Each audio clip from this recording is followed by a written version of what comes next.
Assalamu alaikum wa rahmatullahi wa barakatuh. My name is Arish Hashmi from Austin, Texas, and I will be your moderator for today. Welcome back to our Journey Through the Quran series as we continue learning from Surah Al-Anbiya. In our previous session, we covered ayahs 51 to 75.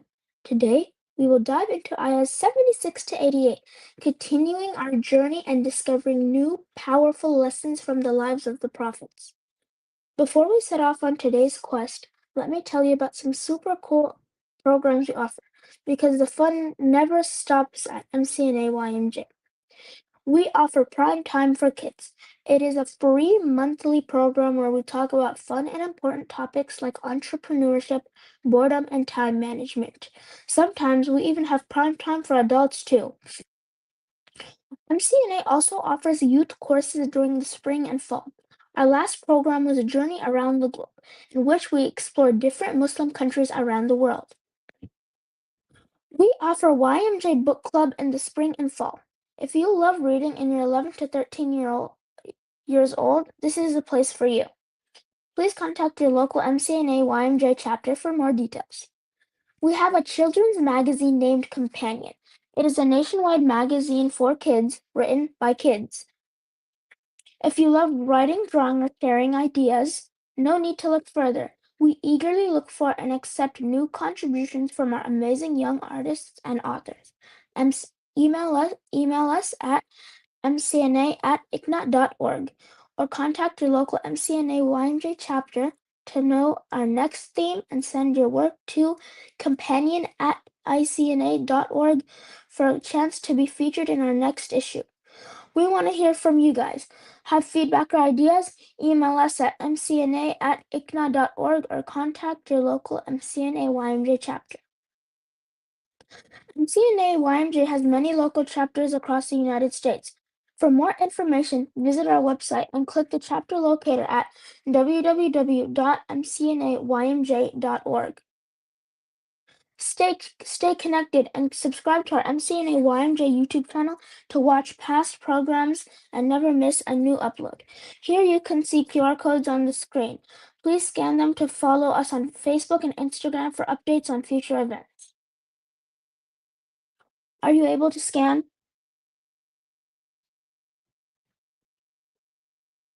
Yes? Okay. If you guys can't scan, you can take a screenshot if that's easier to scan.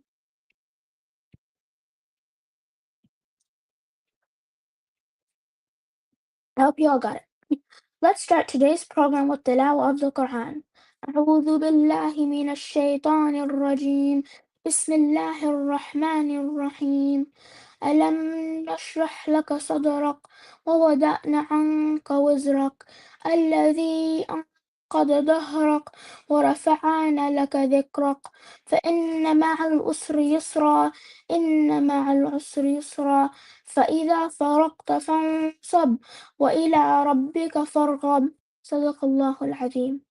Now, before we dive into Surah Al-Anbiya, let us listen to some quick but deep nutritional advice related to Ramadan from Sister Dua Al-Dusuqi. Sister Dua Al-Dusuqi is a registered dietitian nutritionist. She is also a graduate of Qalam Institute's seminary program and a current Alimiya student. You can find out more about her at amuslimdietitian.com.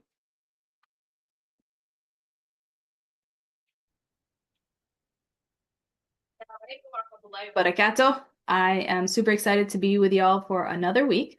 This is week 3, and so we've discussed what it means to eat to worship. We've discussed what excess when it comes to our food means, and now we're going to talk about how do we live in that in-between, where we're not eating too little that we can't hold our spine up, we're not eating too little that we can't worship Allah subhanahu wa ta'ala correctly, and we're not eating too much that it harms our health, we're not eating too much that it leaves us feeling physically uncomfortable, that we're not supporting our body in the way that it needs to be supported. And there's something here that I want you to remember this word. It's called the hunger fullness scale.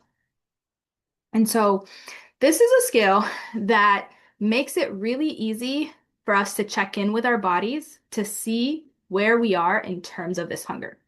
And the scale goes from 0 to 10, 0 being super duper extra hungry, so ravenous, right?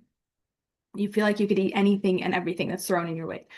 On the flip side, there's 10, and 10 is so full. If you have just one more bite, you feel like your stomach cannot hold that capacity. You might feel like you're gonna have to throw up or something like that. Like you're so full. And these two extremes are something that I think a lot of us experience in Ramadan quite regularly. So we start, um, so 5 is that neutral point. Not hungry, not full. You're just like in the middle. So let's say you wake up at a 5 in the morning. You had suhoor in the morning, then you went back to sleep. You woke up a few hours later, and now you're at a 5. You're just neutral. As the day goes by, especially in Ramadan, you hit a 4 where you start feeling hunger pangs. So what that looks like for different people is different. It might feel like a a little grumble of the stomach. It might be a lightheadedness. You might not be able to focus. It's different from body to body, but every body experiences hunger and shares those signals, especially if we're in tune with our body. And we'll talk about that a little bit later. And then at 3 is what we call hunger has set. So you're thinking about food. You are actively hungry. You might feel a little bit weaker. And if you continue to go without eating, 2, you're really hungry. 1, 0. And you get the idea. And a lot of times for us, especially Ramadan's in the winter now, so not too bad. You might hit, iftar time. A few minutes before iftar, you might be at a 2 or 1. For some people, it might be at a 0, like can't stand not being this hungry, can't stand being this hungry. And then if we go back to the other side, you've started eating iftar. So you're moving up, moving up, moving up. Now you're at a 5. It's neutral. You're neither hungry, you're neither full. You keep going. You keep going. 6 is where food starts to taste a little different.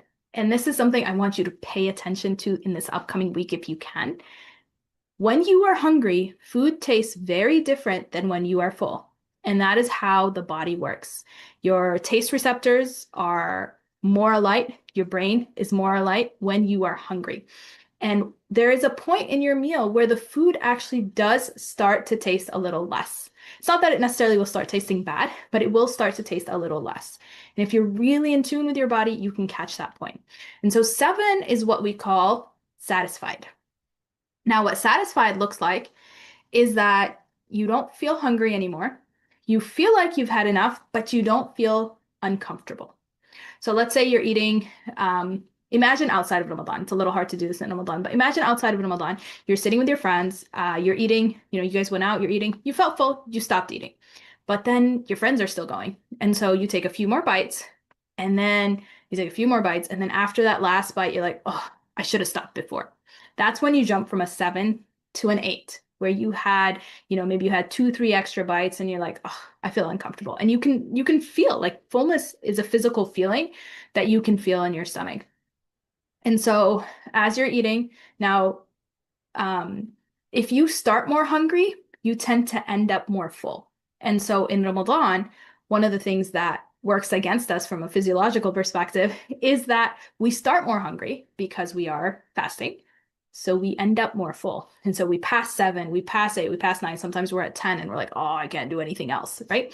And so this hunger fullness scale can really help us check in with our bodies. It can really help us tune into what our body needs, what our body's telling us, and how to stay in that in-between range, that eat to worship range, between a 3 and a 7. And so one way that we can kind of help counter the super hungry, post-iftar thing is follow the sunnah of the Prophet ﷺ. The Prophet ﷺ in Ramadan would break his fast on dates if available. If dates were not available, he would break it on milk. If milk was not available, he would just drink water. But the sunnah is to try to find dates if you have access to them. He would break it on dates, and then he would stop, and he would break for Maghrib. And so if you think about the amount of time that takes, roughly 10-ish minutes, you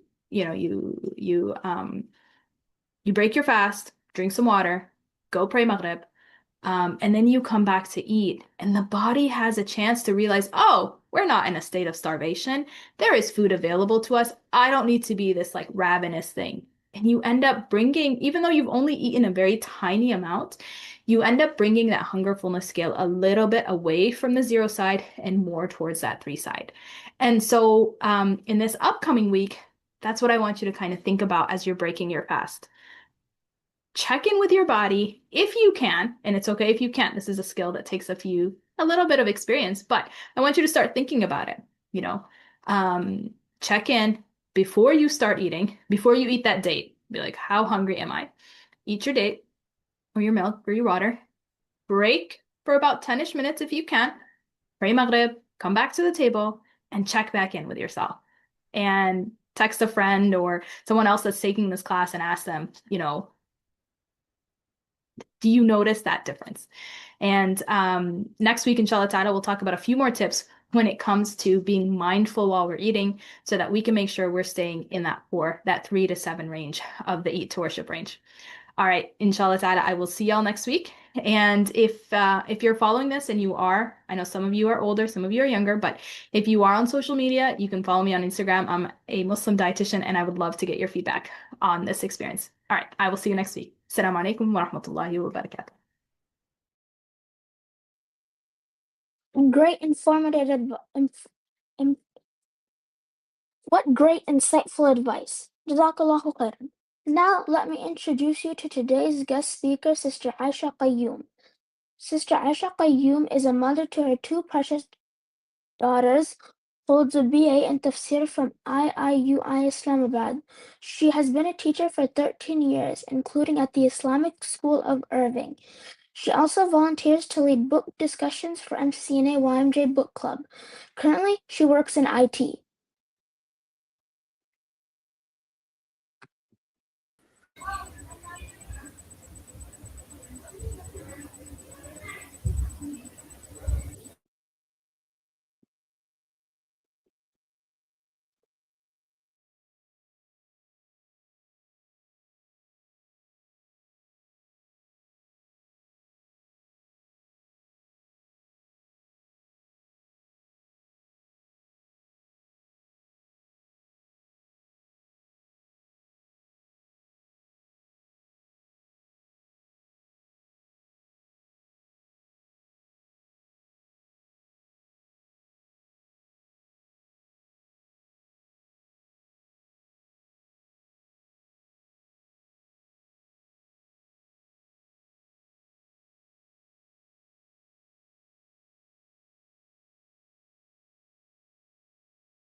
We're having some technical difficulties. If you guys could please just give us a second, that'd be amazing.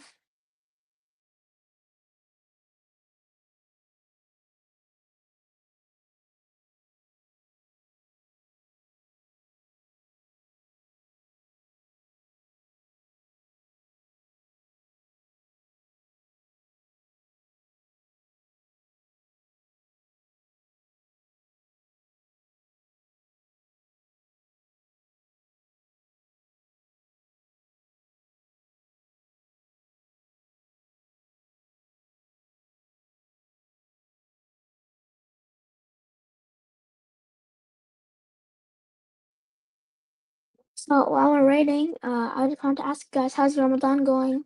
Anything exciting happen? Oh, she's here. I will now hand off the mic to our amazing guest speaker.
So while we're waiting for our amazing guest speaker, I wanted to know Assalamualaikum. Can you hear me?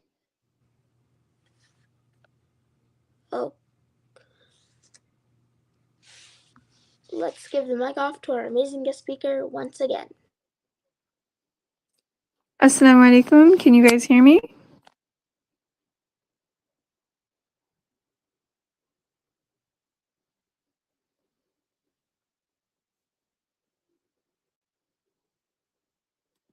Assalamualaikum. Can you guys hear me? Okay, good. Okay, so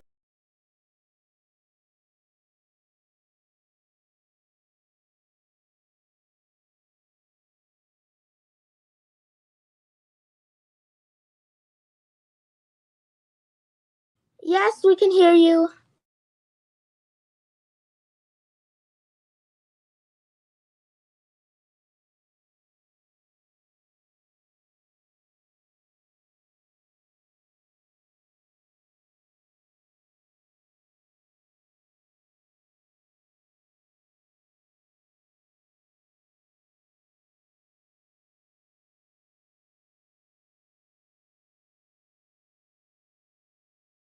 can everyone still hear me? Okay. All right. So like I said, so inshallah today we'll be doing verses 76 to 88 from Surah Al-Anbiya. Now, I have a very fun game, a blue kit game, prepared for you after we're done with our talk. And I hope you all know what blue kit is. It's a really, really fun game. My students really love to play it, and I hope that everyone over here will enjoy playing it as well. All right. So I think they're working on bringing my slides online. Again, so sorry everyone for the technical issues that we had. But inshallah, once they're able to resolve them, then you'll be able to follow along with the slides as well. All right. So verses 76 to 88 of Surah Anbiya have talk about a lot of different prophets, just like the title of the surah, right? Anbiya means prophets. So in this selection of the ayat, we're also learning about a lot of different prophets. Now, in each of these prophets are mentioned very briefly, just in a couple of ayat each. The very first prophet that is mentioned, is Prophet Nuh alayhi salam. And so for Prophet Nuh alayhi salam, I think we're all familiar with his story, that out of all the prophets, he was the one that called to his people for the longest amount of time. And as I'm talking, I'm going to keep on asking you different questions just to keep you guys engaged and to make sure that you're listening. So, for example, the first question that I want to ask you is, who knows how long Prophet Nuh alayhi salam called to his people? If you know the answer, go ahead and put it in the chat. I'm going to be looking at the chat throughout the entire talk that we're having so that I can know what you guys are thinking. And if you have any questions, if you have any comments, feel free to use the chat to share that. So how long did Prophet Nuh alayhi salam preach to his people? Does anyone know?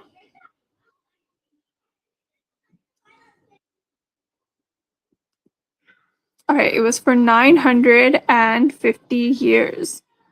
So for 950 years, he was calling to his people again and again, believe in Allah, stop worshiping idols, be good to one another, do good deeds, because one day we're all going to return to Allah, and there's a hereafter in which there is a Jannah and there is a Jahannam, there's a hellfire. And so we want to make sure that we believe in Allah and we do good deeds so that Allah subhanahu wa ta'ala will be pleased with us and enter us into Jannah and save us from the hellfire. So this is the same message that all the prophets gave to their people. And so this was the message that Nuh alayhi salam was preaching to his people for 950 years. But despite all of his efforts, the people refused to believe in him except for just a very small group, right? And so finally, Nuh alayhi salam, he made a dua to Allah subhanahu wa ta'ala. And he said to Allah subhanahu wa ta'ala, Ya Allah, I've called them and called them and called them to you, but they don't want to listen to anything that I'm saying. So in verse number 76, and you can, alhamdulillah, you can see now on your screen the slide, right? And so in verse number 76, Nuh alayhi salam, Nuh alayhi salam is mentioned, and Allah is referring to the time when he made dua to Allah, and he said, "Oh Allah, do not leave any of these disbelievers upon the earth, because they will not only continue to do bad things themselves, but they will also teach their kids to do bad things. So there's no hope for them. There's no hope left for them." And so Allah subhanahu wa ta'ala is saying that when Nuh alayhi salam made this dua, then Allah subhanahu wa ta'ala answered him. And we delivered him and his family from the great disaster. So over here in this ayah, you'll see that in the top part, the translation, I've highlighted the words, "so we answered him." And on the bottom, you'll see the Arabic words, فَاسْتَجَبْنَا لَهُ. فَاسْتَجَبْنَا لَهُ. So these are also highlighted. So this is the Arabic part of the ayah. This is the part of the ayah that matches with the English words that are highlighted. So فَاسْتَجَبْنَا لَهُ means, so we answered him. And it's actually really, really beautiful, because Allah subhanahu wa ta'ala says that, he called and then we answered. Right. So it's like, right. Like it just, the way that the ayah is constructed, it makes you feel like, okay, so not a lot of time passed. Nuh alayhi salam made the dua and Allah subhanahu wa ta'ala answered. Right. And so this is the same, there's a lesson in this for us, that, this is the same sort of understanding and expectation that we should have from Allah subhanahu wa ta'ala when we make dua to Allah. That just like he answered the dua of Nuh alayhi salam, in the same way, when we make dua to Allah subhanahu wa ta'ala, we should also trust that he will answer us, right? And so Allah subhanahu wa ta'ala says, "And we supported him against the people who rejected our signs. They were an evil people, and so we drowned them all." So, they rejected Nuh alayhi salam, they went against the prophet that was sent to them, and who was patiently and lovingly calling to them for 950 years. And so finally, in the end, Allah subhanahu wa ta'ala supported his prophet against the people who were doing evil. Okay. Now, there are a couple of things for us to consider. So you'll see that, I have different questions on the screen for you to think about, right? So one of the things that I guess come to mind when we read these verses is, what are some things that we should keep in mind when we're making dua, right? So one of the things that I sometimes hear people saying is that they'll be very modest in the du'as that they ask, so that they make to Allah subhanahu wa ta'ala. So they'll be like, "Oh Allah, please let me pass my test." Right? "Oh Allah, please give me I just want $10 so that I can buy like ice cream or something.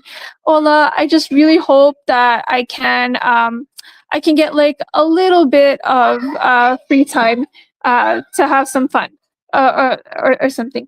Right. So they're very modest in the du'as that they make. But actually, what we need to remember when we make du'a to Allah subhanahu wa ta'ala is that the one that we are asking from is the one who has limitless bounty, right? Allah subhanahu wa ta'ala has everything, and he has the power to give anything at all. And so when we make dua to Allah subhanahu wa ta'ala, what we really need to ask ourselves is, what is the biggest dua that we can make?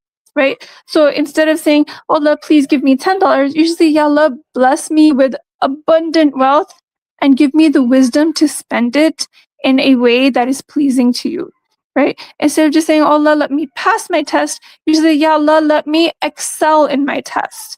Right? So this is like just an example of of how we should be thinking of what is the biggest dua that I can make, not just like what is like the smallest thing that I can ask for from Allah subhanahu wa ta'ala, but rather what is the biggest thing that I can ask from Allah. And it's kind of like, it would be like a little insulting. Like, imagine if you were to go in front of a king who has like a lot of wealth and who's really powerful, and he's like, "Go ahead, ask me for whatever you want and I will give it to you." And you ask for something like really, really small, like, "Oh, actually, I would just like to have like a pair of sandals," right? And the king is like, "Seriously, I have so much wealth and I have so much power. I could give you literally anything that you want, and you're just asking me for a pair of sandals," for example, right? So it's kind of like that. So the king would feel insulted, and in the same way, when we ask from Allah subhanahu wa ta'ala and we don't ask according to the station or according to the majesty of Allah subhanahu wa ta'ala, then it's kind of like we're not understanding who it is that we're asking from. It's like we've made like a really, really big mistake in understanding how great Allah's power is and how vast all of how vast his generosity is and how vast his bounty is. Okay. Another question that you'll see is, when do you call on Allah subhanahu wa ta'ala? Right. So the Prophet ﷺ said that when you know Allah subhanahu wa ta'ala in times of difficulty, in times of ease, and Allah subhanahu wa ta'ala will know you in times of difficulty. So what that means is that when everything is going well, people tend to forget about Allah subhanahu wa ta'ala. They tend to be a little bit unmindful of Allah subhanahu wa ta'ala. But when things get bad, when things are difficult, then at that time they're like, oh, Allah subhanahu wa ta'ala, help me. Oh, Allah, save me. Oh, Allah, what is happening? Like, deliver me from this situation that I'm in. So when should we call upon Allah subhanahu wa ta'ala? We should balance it so that we call on Allah subhanahu wa ta'ala in times of ease as well as times of difficulty, right? And then who is it? And we should ask ourselves, okay, who is it that we rely upon, right? So when we're making dua to Allah subhanahu wa ta'ala, we should remind ourselves that we rely 100% on Allah, right? So the Sahaba of the Prophet sallallahu alaihi wasallam, they would ask Allah for each and every little thing, even if it was something as small as like a shoelace, right? So they would ask Allah and ask Allah and ask Allah again and again and again, because Allah subhanahu wa ta'ala does not get tired of us asking from him, right? Like if you go to your mom and you ask her for one thing or two things or 10 things, right? She might be like really patient with you, but if you keep on going on and on, she'll be like, oh my gosh, please just give me 5 minutes. I need some time. I need a break, right? Or and your mother, of course, like of all the people in this world, she probably loves you the most, but even she has a limit, right? Because she's a human being. But Allah subhanahu wa ta'ala has no limits. He is completely like without any limits. His power, his bounty, everything is without limits. So when we make dua to Allah subhanahu wa ta'ala, we should remind ourselves that we rely upon Allah. We don't rely upon other people, and we don't rely upon ourselves to fulfill our needs. Our needs and everything, all the blessings that we have, they come from Allah, and we rely upon Allah subhanahu wa ta'ala for all those things. So if we keep in mind all of these different things, inshallah, it should have a very positive impact upon the du'as that we make. Next slide, please. All right. Verses 78 to 82 are over here. I'm not going to read through them, all of them, but you guys can definitely read them on your own, and especially pay attention again to any text that you see that is highlighted. So in these verses, Allah subhanahu wa ta'ala is telling us about prophets Dawood and prophet Sulaiman. And in the translation, you'll see that I have the English version of their names, but David is Dawood and Solomon is Sulaiman alayhi salam, just in case anybody didn't know, right? So over here, a few different things are mentioned. So Dawood and Sulaiman alayhi salam. First of all, does anyone know who was the dad? Who was the dad? Was it Dawood alayhi salam or was it Sulaiman alayhi salam? Does anyone know?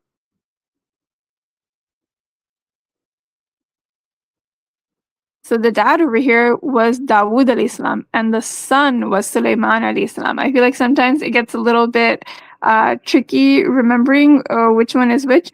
So I feel like that's an easy way to remember is Dawood starts with D, just like dad, and Sulaiman starts with S, just like son.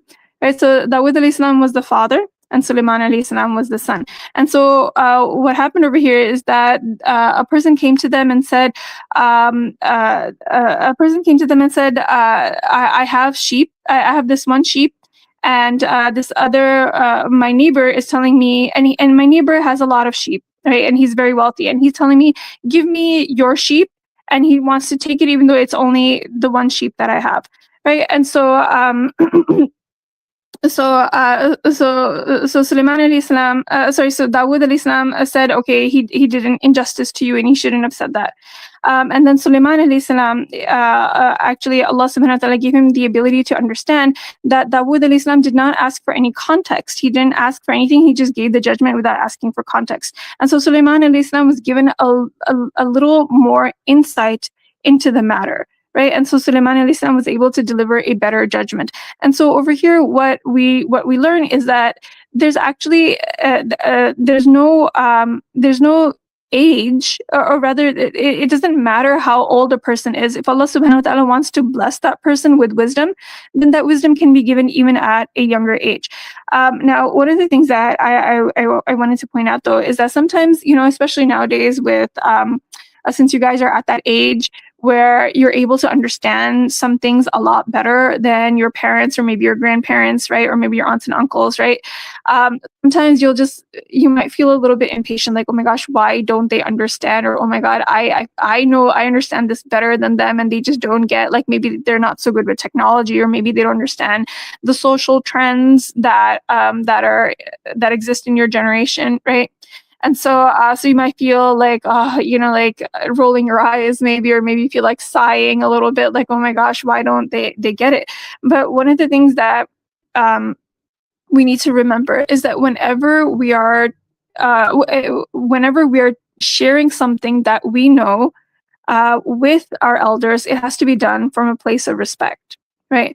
Because there are a lot of things that our elders have taught us, right, when we didn't know anything at all, right? And so now there is an opportunity for us to share something that we know that maybe our elders don't know.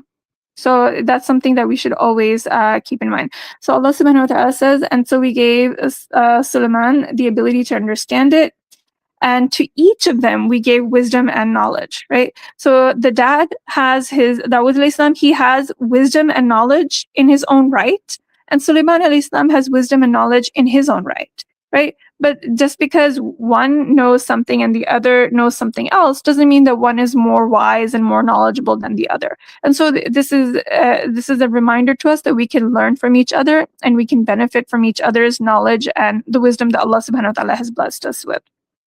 Okay.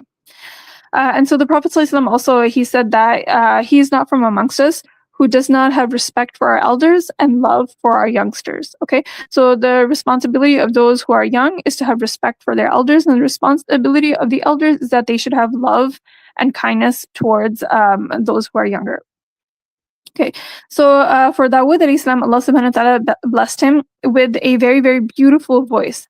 And so when he would do tasbih of Allah subhanahu wa ta'ala, when he would do praise of Allah subhanahu wa ta'ala, then the mountains and the birds would join him in that tasbih of Allah subhanahu wa ta'ala, right? So this was a blessing that Allah subhanahu wa ta'ala had given to him. And then he was also given the ability, so sorry about that. So he was also given the ability to make armor and shield. So he was given the ability to mold iron and make protective garments out of it. So so this was something that was able to benefit the believers in battle. So these were the blessings that were given to Dawood alayhi salam, the miracles that were given to Dawood alayhi salam. And Sulaiman alayhi salam, he was also given a lot of miracles. He was given the ability to control the winds, right? So he was able to send the winds wherever he wanted to send them. He was given the ability to command the jinns. So whatever he told the jinns to do, they had to do it. Right. So these were some of the blessings that he was given that are mentioned over here. In addition to this, we also know that he was able to understand the speech of the animals. Right. It's mentioned other places in the Quran. So these were some of the blessings that were given to Dawood and Sulaiman alayhim as-salam. Okay. And then the main thing that we learned, though, is that they were each given wisdom, they were each given knowledge, they were each given blessings. And just like they were given wisdom and knowledge and blessings, in the same way, we should reflect upon our lives, that we also have wisdom that Allah has given us. We also have knowledge that Allah has given us. And we also have a lot of blessings that Allah has given us. And so the question then in verse 80, as you can see, is, are you then appreciative? Like, do you then have gratitude? Right? So this is something for us to reflect upon, look into our lives and think, okay, well, what if Allah had not given me any wisdom? Allah had not given me any knowledge. If Allah had not, really, really curtailed, had really given me very few blessings, like not the blessings that I'm enjoying right now. What if those blessings had been taken away from me? Right? So we need to spend some time, reflect upon it, and understand how grateful and glad we are to have all of these things in our lives. Okay, next slide, please.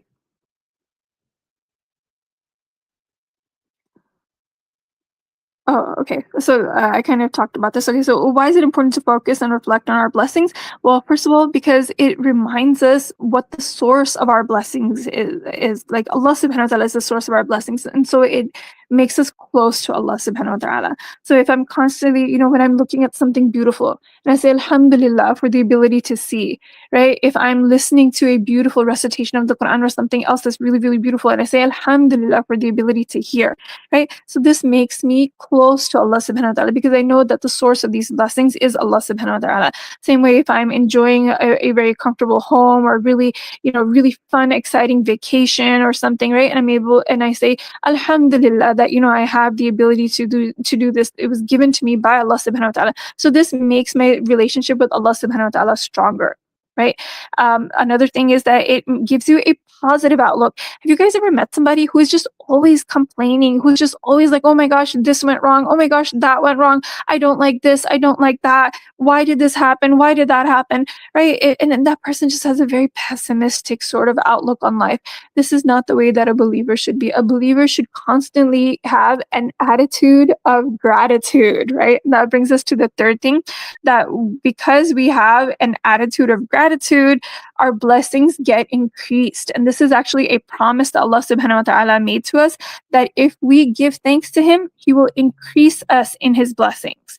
Right? And like, how amazing is that? Like, imagine if you went to your mom and you're like, oh, Mama, thank you so much for this muffin. And she's like, aw, here you go. Here's a chocolate. And you're like, oh, Mama, thank you for the chocolate. And she's like, oh, that's so amazing. Here's a pizza or something. Like if she just kept on giving you more things every time you said thank you, you would definitely start saying thank you for every little thing that you could think of, right?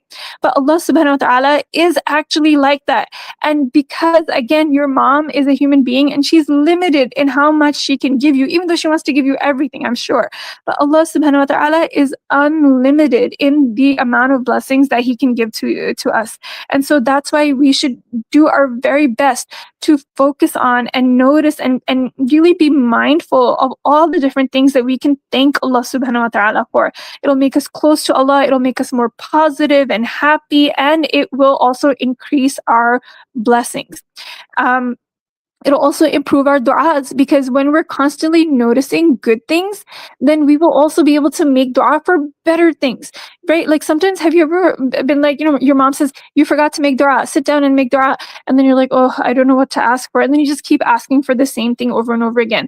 Well, I think if we start focusing a little bit more on the different blessings that we have, it actually opens our mind and gives us new ideas on the things that we can ask Allah subhanahu wa ta'ala for. So definitely that. And then the last thing that I wanted to really talk about is abundance mindset. Now, one of the things that Allah subhanahu wa ta'ala tells us in the Quran about shaitan is that shaitan constantly tries to scare us and tell us, oh, you don't have enough, right? And the reason he does that is so that we'll become very miserly and very stingy, and so that we will forget that all of our blessings actually come from Allah. And then once we forget that, once we become unmindful of that, then we'll start to think, okay, I have to rely on myself to get all the different blessings that I want. And then when you do that, then at that point you become really afraid. You think, okay, well, I don't have the ability to get all the things that I want. What if I'm not able to get it? What if I share what I have right now? I don't know if I'll be able to get it again in the future. And so then you become very, very very stingy, very miserly with the blessings that you have. And that's why when we reflect on our blessings and we remember that they come from Allah subhanahu wa ta'ala, it gives us, it like removes that constraint from our hearts, right? It allows our hearts to relax. It allows us to remember that blessings come from Allah subhanahu wa ta'ala. And when we share the things that He's given to us, He will give us more, right? And so there's this peace in knowing that we can give what we have. We can give a lot of it away. And Allah subhanahu wa ta'ala, whatever He has written for us, He will give it to us, and we will definitely get it. And there's no doubt about that. So abundance mindset, that's what that refers to. Okay, next slide. All right, so over here in ayah 83, we have the dua of Ayyub alayhi salam. And the name of Ayyub alayhi salam over here is mentioned as Job. So Job is what how his name is mentioned in the Bible. So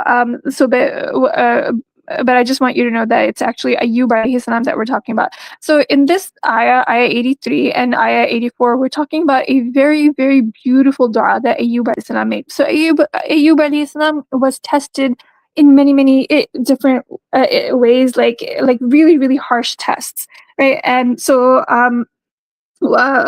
so what happened before that was that he had abundance of blessings, right? He had a lot of blessings, and he would call upon Allah subhanahu wa ta'ala, and he was a really, really great worshipper of Allah subhanahu wa ta'ala, and Allah subhanahu wa ta'ala was very, very proud of him, right? And so Shaitan said, but well, of course he has so many blessings, and so he's called out to you, why wouldn't he, right? And so Allah subhanahu wa ta'ala said, even if the blessings are taken away, Ayyub alayhi salam will still call to me. And so he took away his blessings, and throughout it all, Ayyub alayhi salam still called upon Allah subhanahu wa ta'ala. And then finally, when he was very, very sick and he was feeling very, very he was physically sick, his family had left him, and just he was in a very, very bad situation. And then finally he said to Allah subhanahu wa ta'ala, Inni massani ad-durru wa anta arhamur rahimin. So he said to Allah subhanahu wa ta'ala, great harm has afflicted me, and you are the most merciful of the merciful. And what I really want us to pay attention to over here, the reason it's so touching, right, this dua of Ayyub alayhi salam, is that even then he doesn't say to Allah, oh Allah, remove the harm from me. So this was the one thing that was very, very notable about Ayyub alayhi salam, is that no matter what trial, no matter what test, no matter what affliction was given to him, he said, well, if it pleases Allah subhanahu wa ta'ala for me to be in this state, then I accept it, right? So he was very accepting of whatever Allah subhanahu wa ta'ala had decreed for him. And that's a really, really amazing thing. Like, just think about like ourselves, like if the slightest thing goes wrong, immediately what is our response? It's like, oh, why did this have to happen to me? Right? Immediately we think, why did this have to happen to me? This is so unfair, right? But Ayyub alayhi salam, throughout every difficulty that he had to endure, he said, if Allah subhanahu wa ta'ala wants this for me, then I am happy with whatever Allah subhanahu wa ta'ala has decided for me.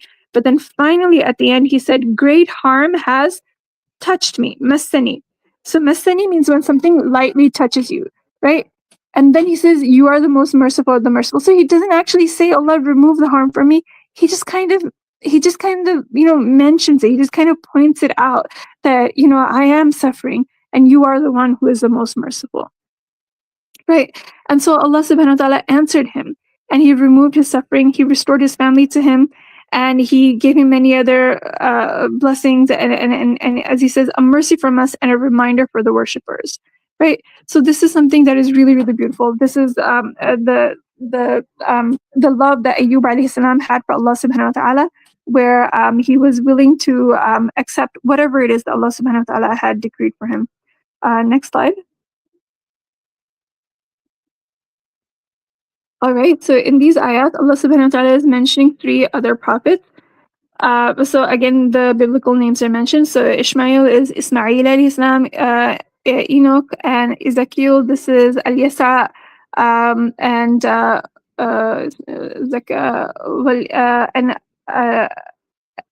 I'm sorry, I'm blanking on the name, but these are the 3 prophets that are mentioned, and then each of them was steadfast.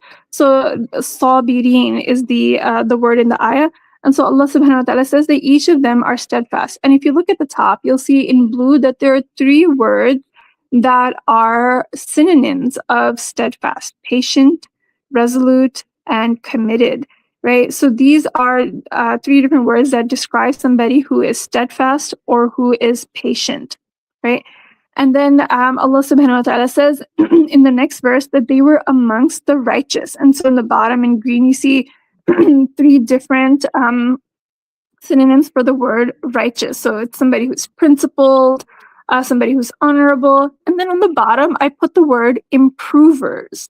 So in Arabic, in the verse, the word is salihin. And so the interesting thing about Arabic is that sometimes a word has like a richer meaning, a deeper meaning, right? So the word salihin means righteous, yes, But when you look at the deeper meaning, it means somebody who improves things, right? So like if they come and they go to a park, for example, and they find that there is trash all over the place, they'll pick up the trash and they'll throw it away, right? And so they're enjoying the park, but that place that they were in benefited from them being there, right? If they go to, for example, a library and they see that the books are like all over the place, they're on the chairs and on the floor and like on the windowsills or whatever, they'll gather all the books together and maybe put them on the tables or put them in the place where you're supposed to put books so the librarians can put them away.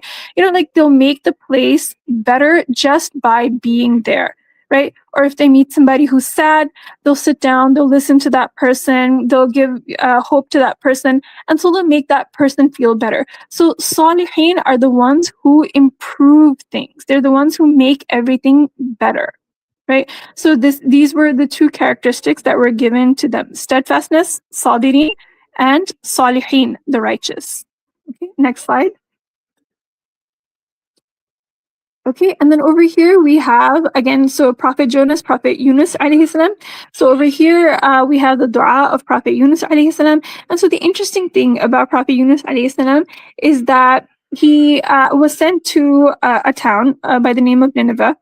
And so he went there and he called them to Allah subhanahu wa ta'ala. He called them to believe in Allah, believe in the Day of Judgment, do good deeds, so on and so forth, right? But when the people didn't accept his call, he actually got angry at them. And so over here, you'll see it says that he stormed out in fury. He said, okay, well, if the people of this town are not going to listen to me, I'll go somewhere else. And I'll see if the people over there listen to me instead. But the mistake over here was that Allah had not commanded him to do that. Allah told him, okay, go to this town, go to the town of Nineveh, and that is the town that you have to call. Right? So him deciding, okay, I'll just go to another town was not okay. Right? And so that's what Allah subhanahu wa ta'ala says, that he stormed out in fury thinking that we had no power over him. Right? And then we know what happened is that he got on a ship, and then when he was on the ship, there was a big storm, and the people decided, okay, we have to throw somebody overboard in order for the sea to calm down, because they were superstitious. They didn't believe in Allah subhanahu wa ta'ala, so they thought, okay, if we sacrifice somebody on board, then the sea will calm down. And so the person that was selected to be thrown overboard was Yunus alayhi salam. And so as they were throwing him over, he realized that, okay, you know what, this is because I disobeyed Allah subhanahu wa ta'ala by leaving that town. And so he accepted it, right? And so as they threw him overboard, Allah subhanahu wa ta'ala had a big fish come and swallow him, right? And so he spent he spent 6 days, 7 nights in the belly of the whale, or he spent some time in the belly of the whale, and it was when he was over there, right? And he's obviously getting very sick. It's not like like an ideal place for a person to be. So like in every sort of way, if you think about it, he was in a very bad situation. He is in the bottom of the ocean, inside the belly of a whale, and there's no way anybody can possibly hear him, anybody can possibly find him, anybody can possibly help him, right? And he's just completely isolated in like these layers of darkness, right? And so he calls out to Allah subhanahu wa ta'ala, because the only one who can help him in this situation is Allah subhanahu wa ta'ala. So he says, there's no God but you, glory to you, I was one of the wrongdoers. Okay, so again, so he makes his dua, and Allah subhanahu wa ta'ala says, and we answered him and we saved him, right? And from the affliction, thus we save the faithful. So this dua is La ilaha illa anta subhanaka inni kuntu min al-zalimin, and maybe some of you know this dua already, right? So this is a dua that we should say in times of difficulty.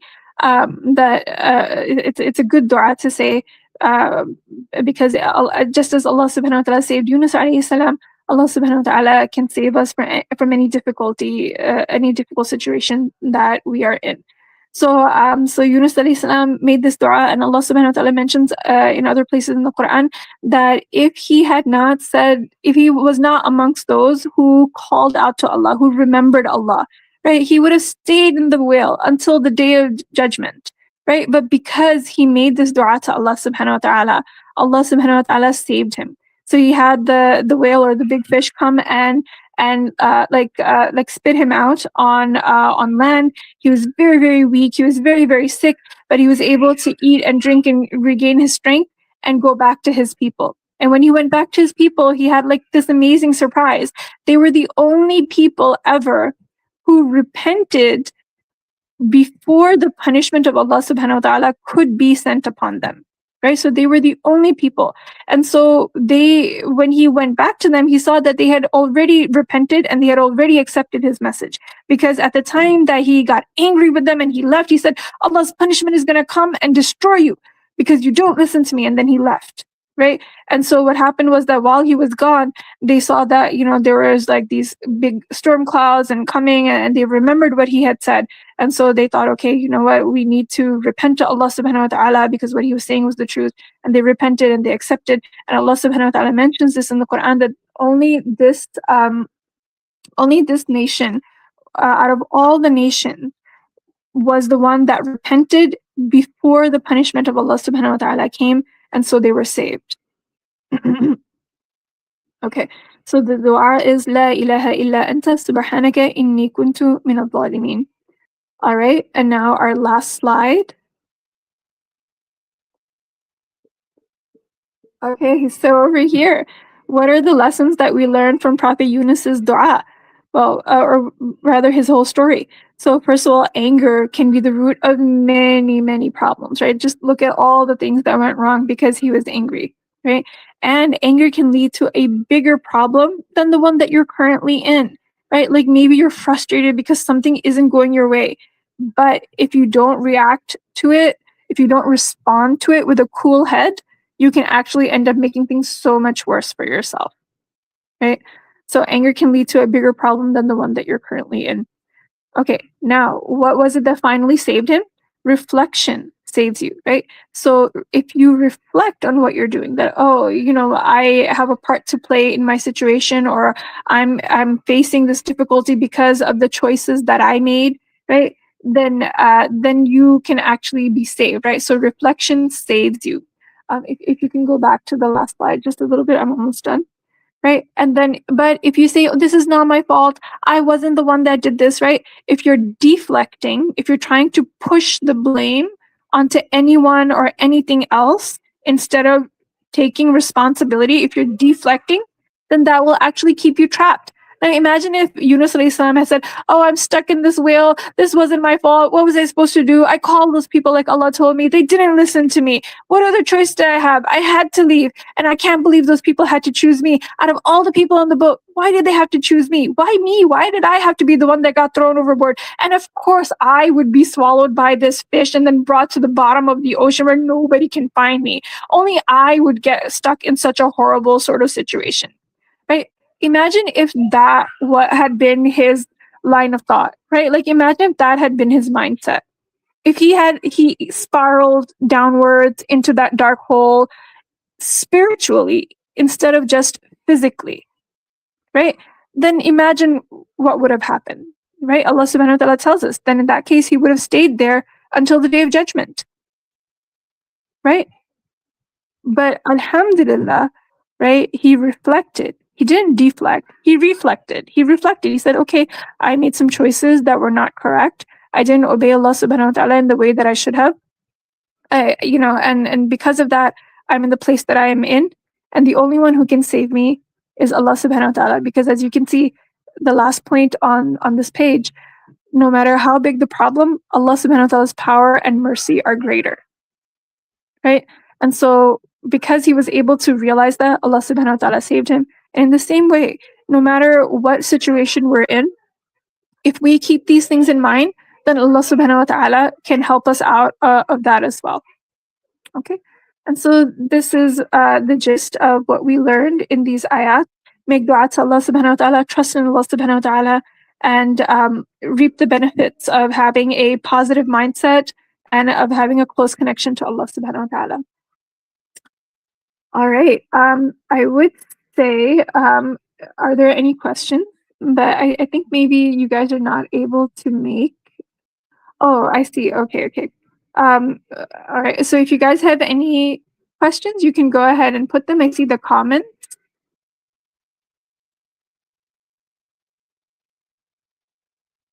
Okay. All right.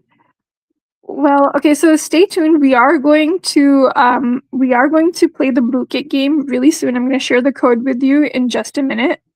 But before we do that, we're actually going to have Sister Zoha Qureshi, a peer counselor and a YM alum who holds degree in family life education and family therapy. Um, she's going to speak to us for about 5 minutes about connecting with Ramadan, and she's going to give you tips for elevating your Ramadan experience. So tune into her segment every week, and after the segment, I'll see you for Blue Kit. So don't go away.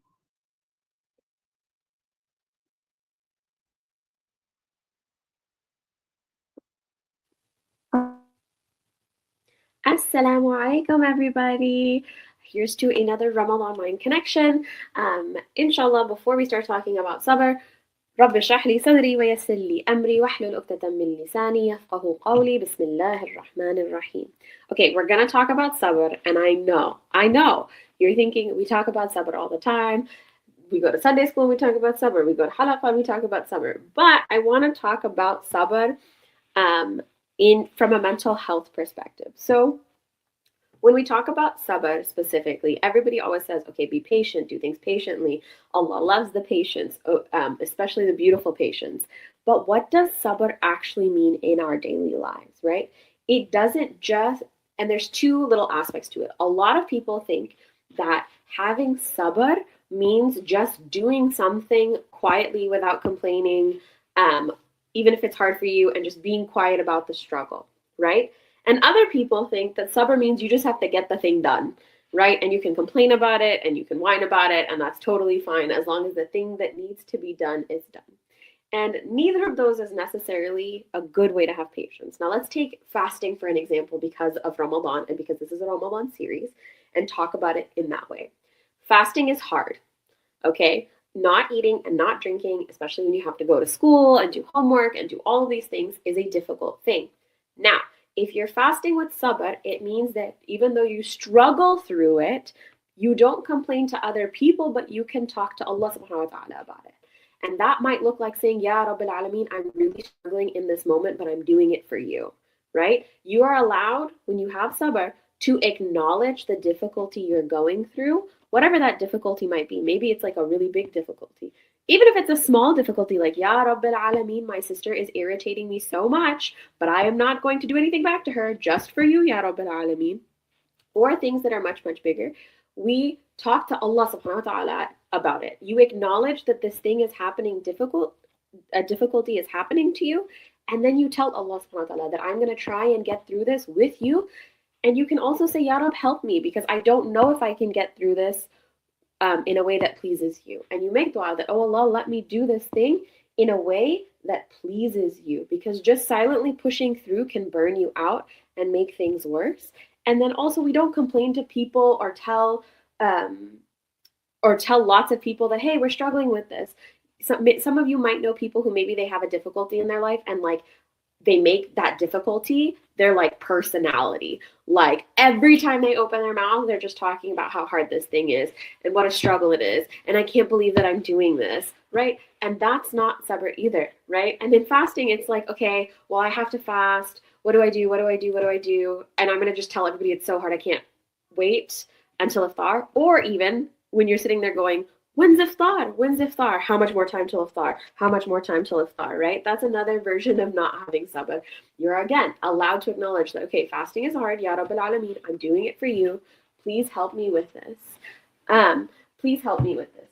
And acknowledging that you're doing something difficult actually helps us have more sabr, right? Because sometimes when you're trying to hold things down quietly or push them away, they come back with more force, especially when there's multiple difficult things that are stacking on top of each other. And you know, this also helps us have a better relationship with Allah subhanahu wa ta'ala. When you talk to Him about the things that you find difficult, you feel closer to Allah subhanahu wa ta'ala, and that also helps you have more sabr. May Allah subhanahu wa ta'ala grant us all a beautiful patience, beautiful sabr that He's pleased with. May Allah subhanahu wa ta'ala help us please Him May He help us be people that He loves and fill our hearts with love for Him. And may Allah subhanahu wa ta'ala accept all of our good deeds this Ramadan. Jazakallah khair. Assalamu alaikum.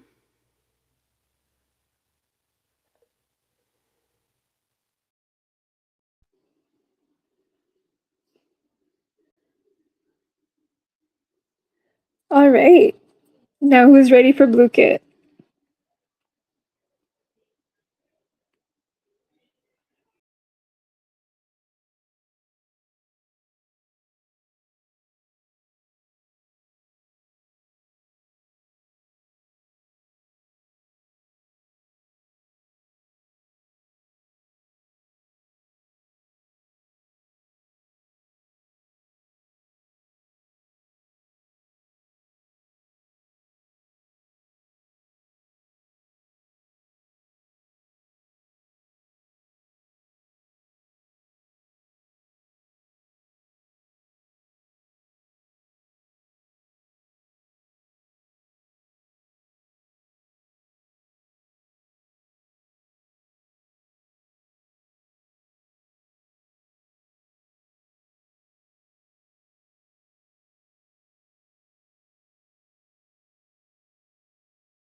I just connected again.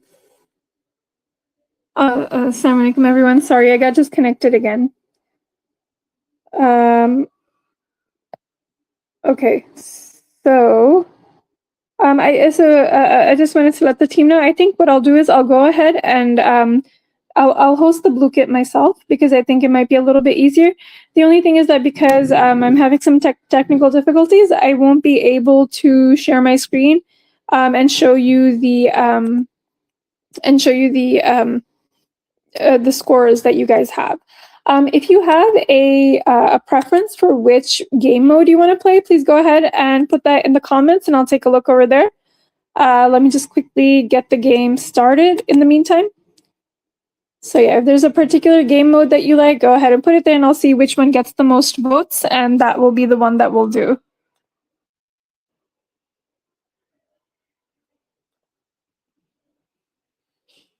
All right, checking the comments now. Let me see.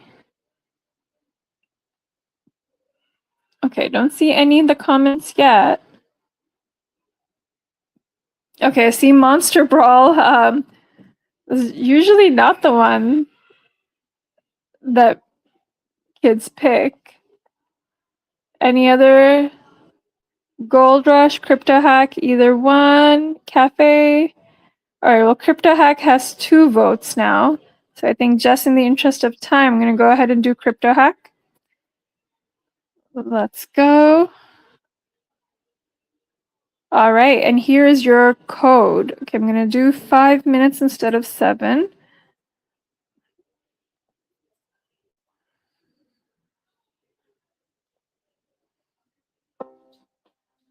All right, you guys hear that sound?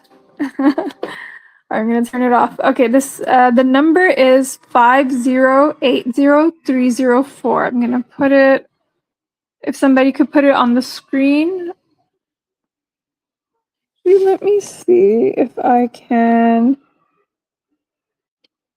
turn on my camera. Oh, there we go. Oh, but it's going to be flipped, I think. But do you guys see the number 5080304?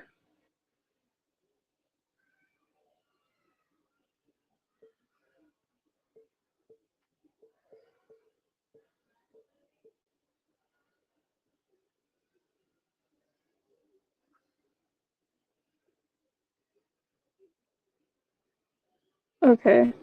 I'm on my phone, so it's a little tricky for me, but if somebody could just put it in the comments, that would be great. 5080304. Okay, so I see that people are starting to join. Got Fatima, I've got Umnia.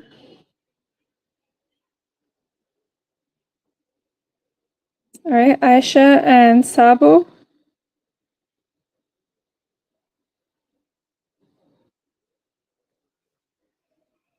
Okay, 5080-304.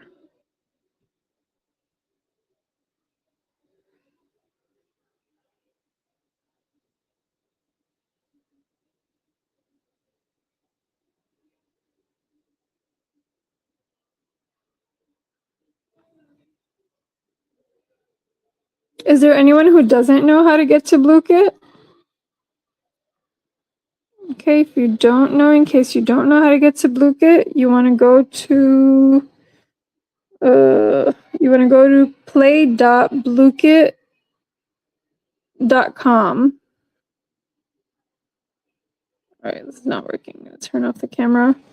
So if you go to play.bluekit.com, you'll be able to put in the game ID.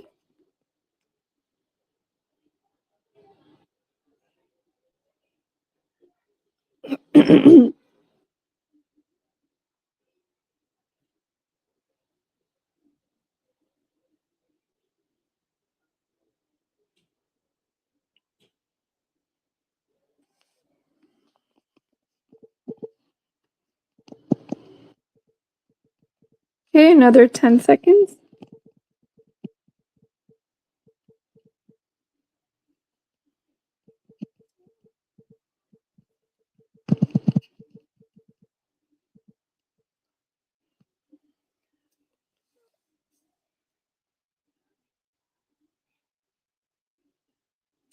All right, let's get started. Okay, and if you haven't joined yet, don't worry, you can still join.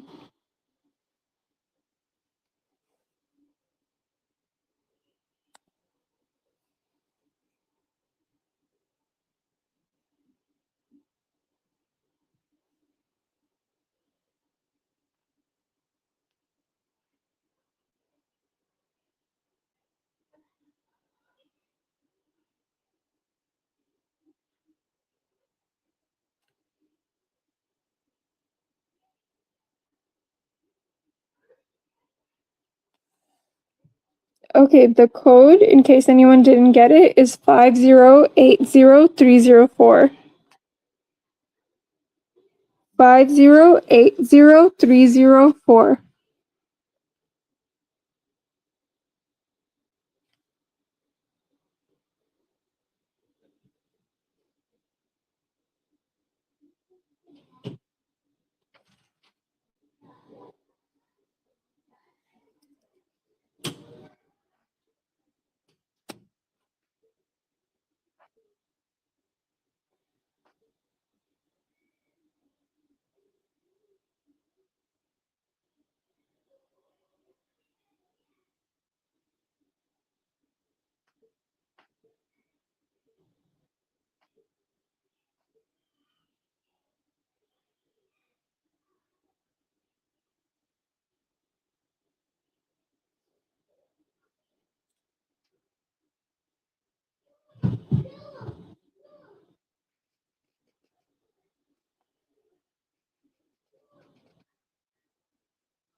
All right, I see some people are starting to get points now. That's great. Okay, so far Fatima is winning. Oh, she's crushing everyone.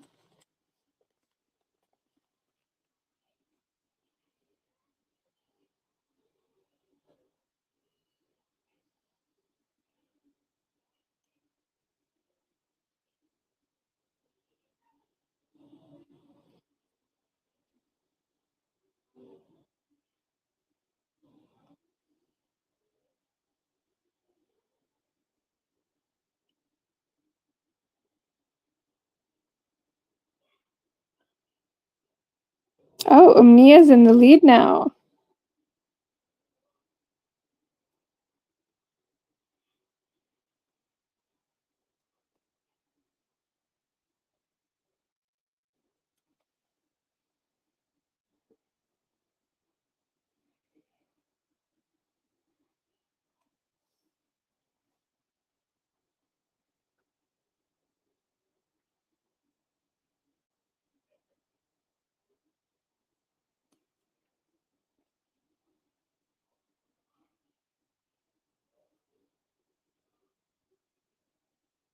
Oh, Fatima's back in the lead.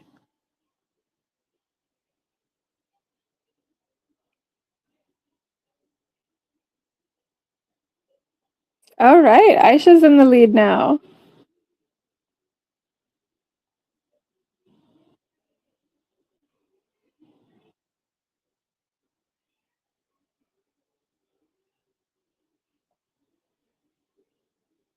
All right, this is super exciting. Fatima's back in the lead now.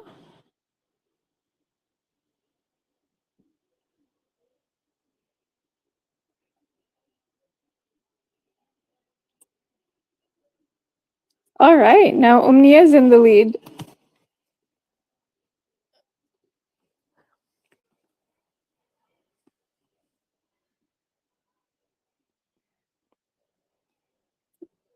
All right, we've got less than a minute left for the game.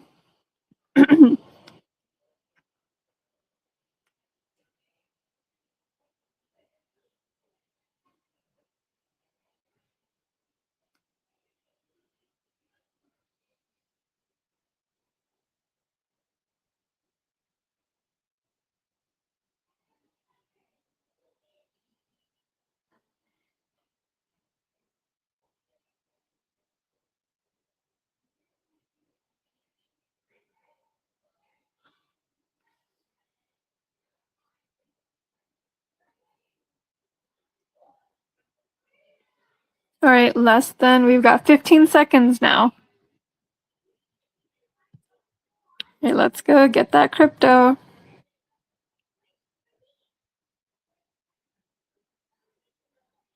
All right, 3, 2, 1, 0. All right, let me show you guys the final scoreboard. So in third place, we have Aisha. Second place, we have Umniya. And then in first place, we have Fatima. All right.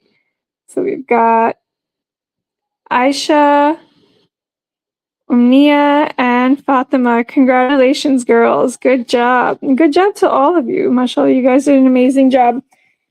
All right. And Jazakumullah khair for attending and for participating. And yeah, I had a really great time. I hope you guys did too. I'm looking at the comments, and yeah, Blue Kid is a little different from Kahoot, so they do repeat questions, so you get to practice them and learn from them. So yeah. All right, you guys, I guess I'll turn it over, and I'll see you next week for the last ayat of the surah. So I'll turn it back over to the organizers. Assalamu alaikum from me.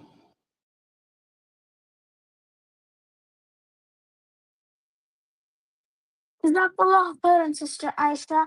I'm going to take from your talk and make a dua to Allah subhanahu wa ta'ala.